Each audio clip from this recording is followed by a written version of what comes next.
Благодарам, подпредседателе. Почитуван колега Димитар, рековте втори најголем криминал. Јас сакам да ве подсетам.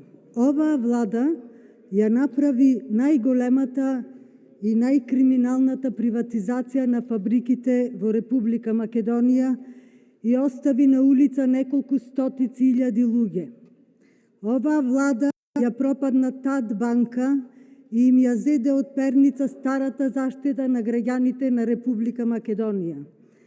Оваа влада дојде затворајќи ги уставобранителите на Република Македонија, за да можат да ја изрекетираат пола Македонија, да затворат Евростандард банка, да го сменат уставното име на Република Македонија и покрај тоа што не помина референдумот, не беше успешен, ја продадоа по старата историја на Република Грција, а по новата историја на Република Македонија, со тоа ги подкопаа корените на македонскиот народ и сега рушат рекорди по број на починати и по број на заразени и се македонските граѓани на третото место по сиромаштија во Европа, а ова со Мак Петрол е уште еден криминал од невидени размери на владата на СДСМ, која што е најголемото зло за македонскиот народ.